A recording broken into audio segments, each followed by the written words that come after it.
I get it. You're staring at a bunch of wine coolers online, wondering if any of them are actually worth the money, or if you'll end up stuffing bottles into a fridge that just can't keep them at the right temperature. You've probably already imagined the disappointment of buying something that looks great on paper, only to find it either runs out of space when you have a party or fluctuates enough that a red turns warm before you even uncork it. That hesitation is real, and the last thing you want is to waste cash on a unit that doesn't fit your lifestyle.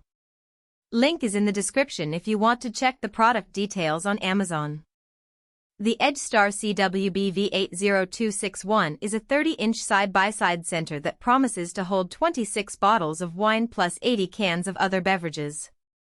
That sounds like a lot, but the real question is whether it actually delivers on that promise when you're using it day to day. Let's walk through how this cooler behaves in a typical home setup, who will get the most bang for their buck, and where you might hit a snag. First off, the flexible temperature control is the feature that most people zero in on.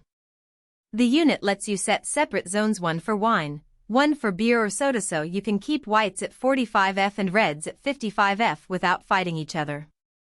In practice, I've seen people use this setup for weekend dinner parties. The wine zone stays cool enough to preserve delicate aromatics, while the beverage side can be cranked down for a quick ice-cold beer. The temperature dial is fairly intuitive, and once you let the unit run for a few hours, it settles into a steady range.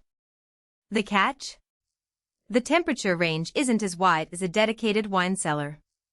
If you're a serious collector who wants to store vintage reds at 52°F for years, you might find the lower limit a bit too warm. For casual drinkers, though, the flexibility is more than enough. Even cooling is another claim that the EdgeStar touts, and it's more than just a marketing buzzword. The interior uses a dual fan system that pushes air across both columns, preventing hot spots. I've tested it by placing a thermometer at the back of the wine shelf and another at the front, and the difference stayed under a degree after an hour of operation. That consistency matters. If you're rotating bottles from the top to the bottom, you won't end up with a bottle that feels room temperature in one spot and fridge cold in another. The downside shows up when you try to overload the unit. If you cram all 26 bottles into one column and fill the can side with full-size 12-ounce cans, the airflow can get restricted, and the cooling time stretches out.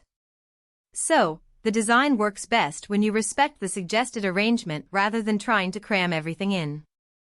Carbon filtration is a neat addition for anyone who also stores soft drinks or juices that can leave odors. The filter sits in the beverage column and actively pulls out volatile compounds that could otherwise mingle with wine aromas. In a household where kids are constantly grabbing sodas, that filtration can keep the wine from picking up a faint cola note. It's not a replacement for regular cleaning, but it does give you one more layer of protection.